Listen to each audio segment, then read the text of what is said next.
Hello दोस्तों, आपका अपने YouTube चैनल बंधु क्लासेस में स्वागत है।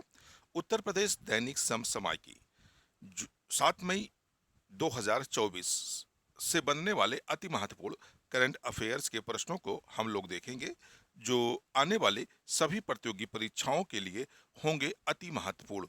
तो आइए बिना देरी किए हुए आज के सेशन का शुरू करते हैं। तो शुरू करते हैं आज के पहले प्रश्न से।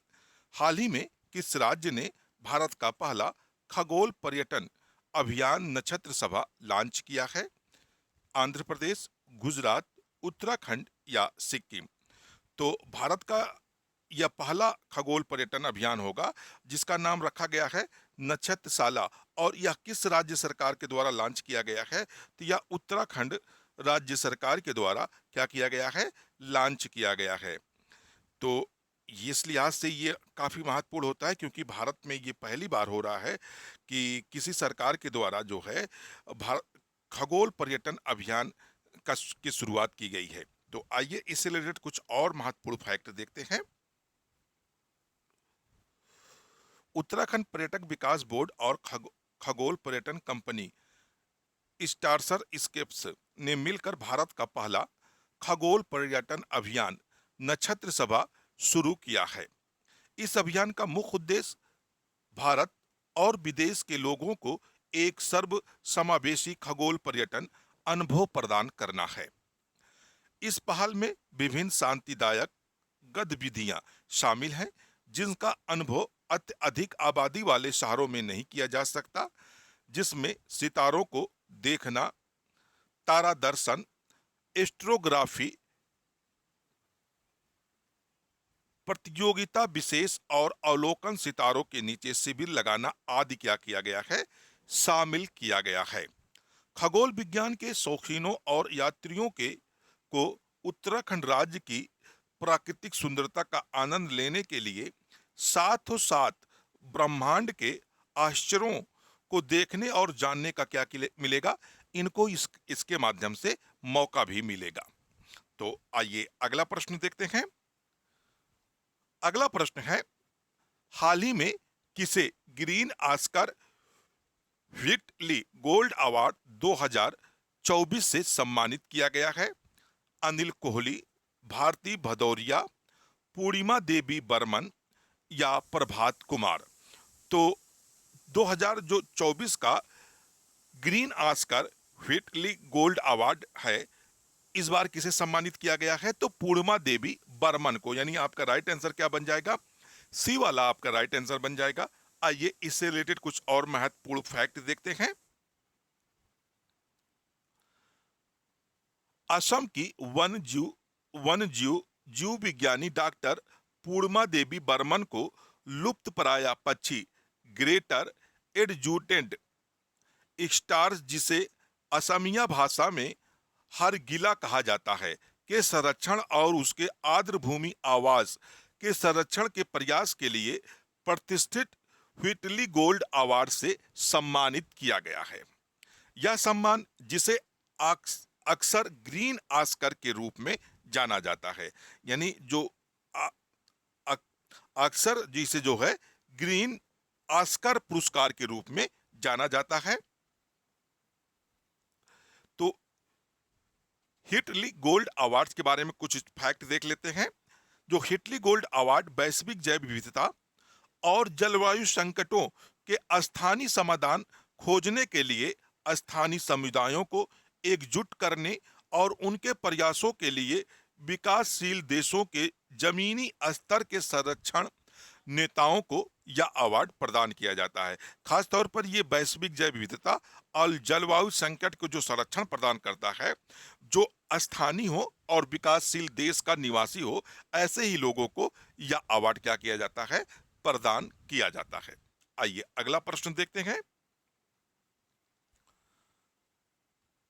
अगला प्रश्न है, हाल ही में कौन सा देश चंद्रमा के साउथ पोल से नमूना इकट्ठा करने के लिए चांग E6 मिशन लॉन्च किया है? ब्राजील, चीन, सिंगापुर या पाकिस्तान? तो जो चांग E6 मिशन है, या किसके द्वारा लॉन्च किया गया है? तो चीन के द्वारा यह मिशन लॉन्च किया गया है। इसका जो प्रमुख उद्देश्य है, चंद्रमा के साउथ पोल से कुछ नमूने क्या करना है? इकट्ठा करना है। आइए इससे रिलेटेड कुछ और फैक्ट देख लेते हैं।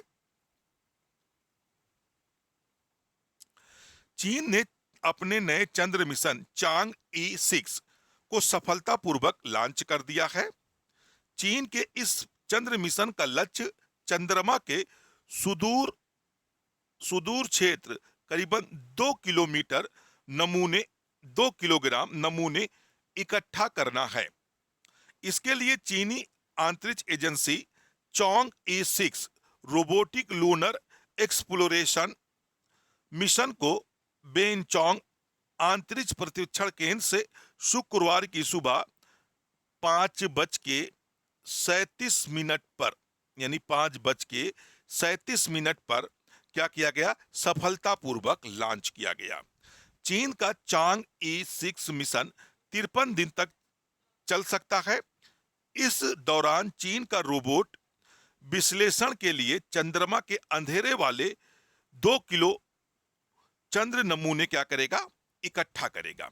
तो ये चांद का जो सफल अभियान है लॉन्च कर दिया गया है, और चांद का इसमें मेन उद्देश्य है चांद के साउथ पोल से 2 किलो नमूनों को इकट्ठा करना। क्योंकि जो चीन का अगला प्लान है, 2030 तक चंद्रमा पर मानव मिशन भेजना है। आइए अगला प्रश्न देखते हैं। अगला प्रश्न है, हाल ही में पृथ्वी के चुंबकीय क्षेत्र के सबसे पुराने परमाणु वाली चट्टानें कहां पाई गई हैं? थाईलैंड, ग्रीनलैंड, ब्रिटेन या ब्राजील? तो हाल ही में वैज्ञानिकों ने या भू तत्ववेत्ताओं ने क्या किया है? ग्रीनलैंड में क्या किया है? चुंबकीय क्षेत्र के सबसे पुराने परमाणु वाली प्राचीन चट्टानों की खोज की है, और जिनको कहा जा रहा है कि ये 3.37 बिलियन वर्ष पुरानी है। बिलियन वर्ष क्या है? पुरानी है। वर्ष पुरानी है। ये चट्टानें कितनी वर्ष पुरानी है? तो 3.7 बिलियन वर्ष ये चट्टानें पुरानी है, और जिनकी खोज ग्रीनलैंड में की गई है। आइए इससे रिलेटेड कुछ और फैक्ट देख लेते हैं।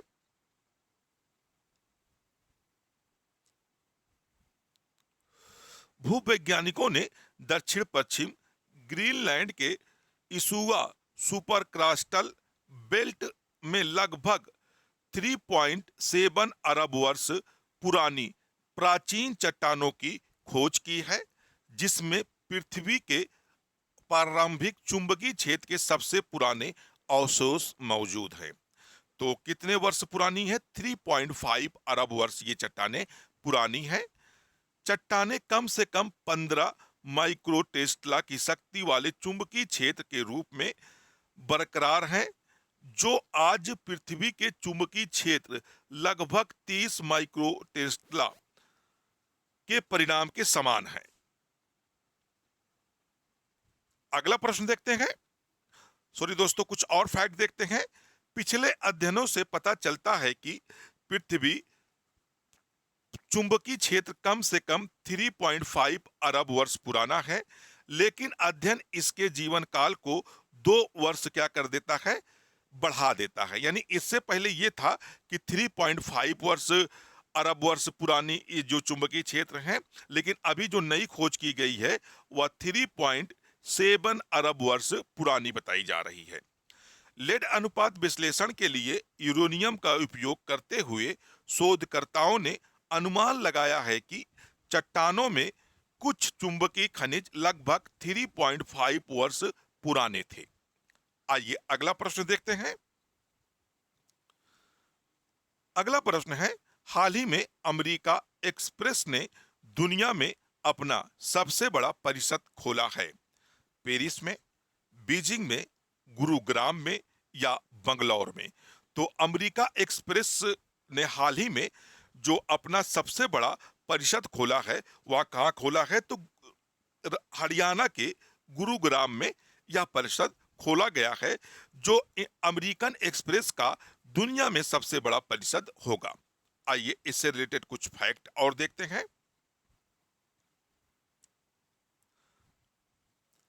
अमेरिकन एक्सप्रेस गुरुग्राम में लगभग 10 लाख वर्ग फुट में फैले अपने विशाल नए परिसर का उद्घाटन करने के लिए तैयार हैं। यह एक जीवंत कार वातावरण को बढ़ावा देने के लिए कंपनी की प्रतिबद्धता को क्या करता है, प्रदर्शित करता है। यह कम यह कदम दुनिया भर में ग्राहकों के लिए नवाचार और मूल्य बढ़ाने के लिए वैश्विक विशेषज्ञता और स्थानीय प्रतिभा का लाभ उठाने की दिशा में एक रणनीतिक कदम का प्रतीक है। अमेरिकन एक्सप्रेस कंपनी के गुरुग्राम के अलावा दिल्ली, मुंबई, बेंगलुरु और पुणे में भी क्या है, केंद्र स्थित हैं। लेकिन यहां सवाल उठता है कि ये केंद्र क्या थे। अभी तक का जो गुरुग्राम में बनाए गए केंद्र परिषद है, या क्या है, विश्व में सबसे बड़ा है। इसी कारण यह चर्चा का विषय बना हुआ है। अगला पॉइंट देखते हैं। अगला पॉइंट है, अमेरिकन एक्सप्रेस कंपनी के कर्मचारी इस महीने के अंत तक विभिन्न चरणों में गुरुग्राम के सेक्टर 74 ए स्थित नई इकाई में हस्तांतरित होना क्या होंगे, शुरू हो जाएंगे। यह परिषद एक बेहतर कार्य वातावरण सृजित करने को लेकर अमेरिकन एक्सप्रेस की प्रतिबद्धता को क्या करता है, दर्शाता है। आइए अगला प्रश्न देखते हैं। अगला प्रश्न होगा हम लोगों का, मतलब कल का रिवीजन, यानी हम लोगों ने जो 6 मई को पढ़ा था उसका क्विक रिवीजन देखेंगे। बैडमिंटन विश्व महासंघ ने भारत के किस शहर को BWF विश्व जूनियर चैंपियनशिप 2025 का मेजबान घोषित किया है?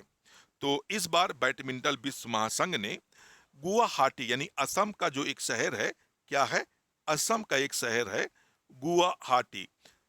तो इस बार जो विश्व जूनियर चैंपियनशिप 2025 का आयोजन किया जाएगा, वह भारत के असम में स्थित गुवाहाटी में क्या किया जाएगा, आयोजित किया जाएगा। अगला प्रश्न देखते हैं। अगला प्रश्न है, हाल ही में भारत और किस देश के सुरक्षा बलों ने नई दिल्ली में एक संयुक्त सुरक्षा अभ्यास किया है? तो भारत और किस देश के मध्य यह अभ्यास किया गया था? तो इजराइल के मध्य, यानी भारत और इजराइल ने नई दिल्ली में एक संयुक्त सुरक्षा अभ्यास क्या किया था, आयोजित किया था। अगला प्रश्न देखते हैं। अगला प्रश्न है, आईसीसी पुरुष T20 विश्व कप 2024 का ब्रांड एम्बेसडर किसे बनाया गया है? तो एक तरह से कहा जाए ये किस भारतीय खिलाड़ी को बनाया गया? तो इस बार युवराज सिंह को विश्व कप 2020 का जो आईसीसी पुरुष कप है, विश्व कप है, उसका ब्रांड एम्बेसडर बनाया गया है। अगला प्रश्न देखते हैं। अगला प्रश्न है, जेरेमिया मार्ले को हाल ही में किस देश के प्रधानमंत्री के रूप में नियुक्त किया गया है? तो जो जेरेमिया मार्ले हैं, इनको सोलोमन द्वीप का क्या किया गया है, नया प्रधानमंत्री नियुक्त किया गया है। तो ये कौन है? सोलोमन महाद्वीप के नए प्रधानमंत्री बने हैं। अगला प्रश्न देखते हैं। अगला प्रश्न है, अंतरराष्ट्रीय शतरंज महासंघ ने हाल ही में किसे ग्रैंड मास्टर की उपाधि से सम्मानित किया है? तो जो अंतरराष्ट्रीय शतरंज महासंघ है, इस बार वैशाली रमेश बाबू को, यानी जो वैशाली रमेश बाबू हैं, इनको जो है ग्रैंड मास्टर की उपाधि से क्या किया है, सम्मानित किया है। तो दोस्तों, अगर आपको वीडियो अच्छा लग रहा हो तो वीडियो को लाइक करिएगा, शेयर करिएगा, और चैनल पर अगर नए जुड़े हो तो चैनल को एक बार सब्सक्राइब कर लीजिएगा। बेल आइकन का बटन जरूर प्रेस करिएगा, जिससे मेरा आने वाला प्रत्येक वीडियो का नोटिफिकेशन आपको मिलता रहे। तो फिर मिलते हैं दोस्तों नेक्स्ट एपिसोड में। जब तक के लिए धन्यवाद। जय हिंद दोस्तों।